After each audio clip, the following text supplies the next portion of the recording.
how to learn programming so fast it feels illegal. In the last 2 years, I went from a person that could hardly print Hello World to the console and someone who couldn't write a single line of code without a tutorial to creating games and deploying video service by myself.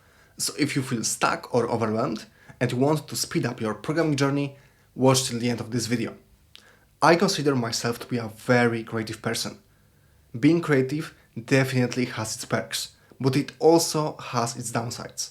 Through all of my programming journey, I could not stuck to one single language or technology, because I found multiple topics interesting, like making games, cybersecurity, or backend development.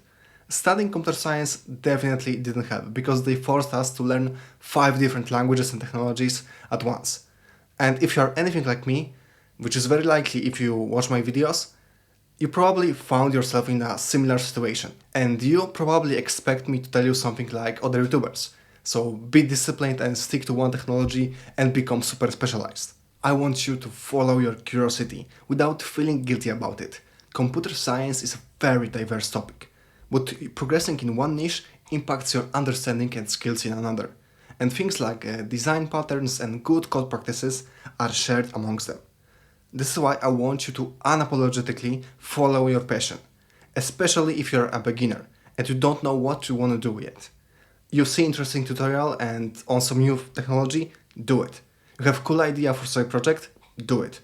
You feel like you plateaued in one thing, pursue another for some time and go back to the first thing with the fresh mind.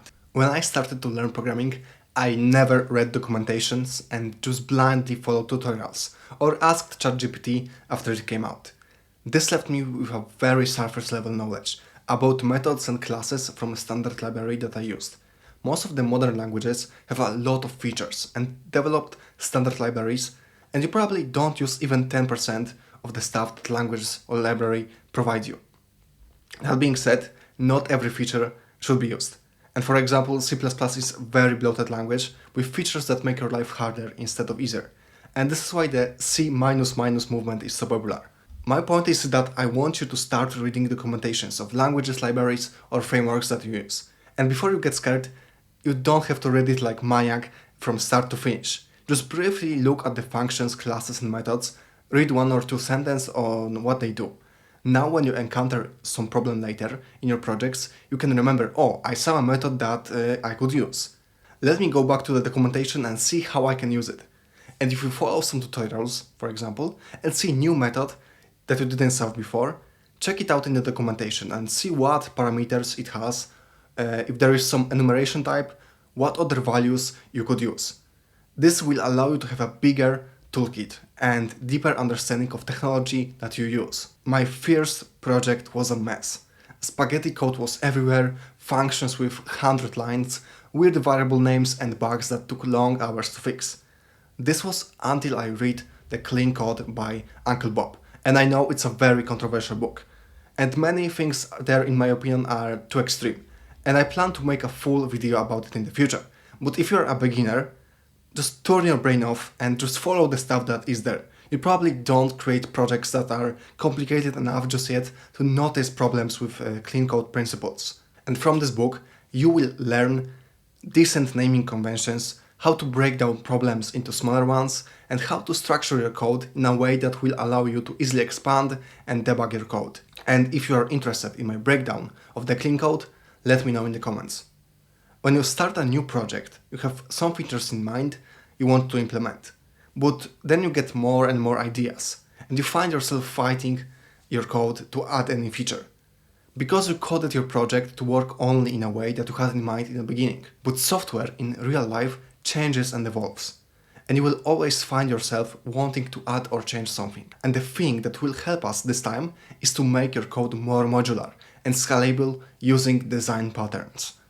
Design patterns aren't only for enterprise developers. They save time and make your code more scalable.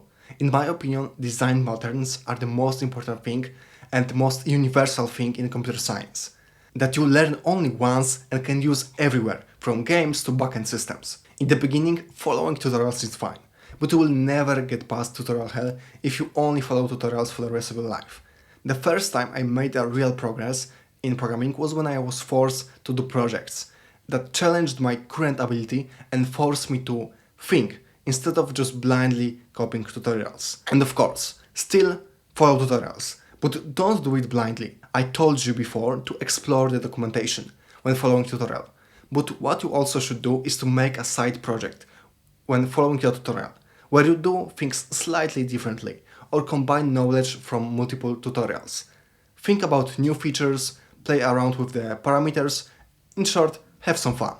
That being said, you should also create a lot of projects outside of tutorials if you want to learn programming very fast. And if you want to learn what projects to make, watch my last video on the best projects you can learn to learn programming. Until next time, create some amazing applications.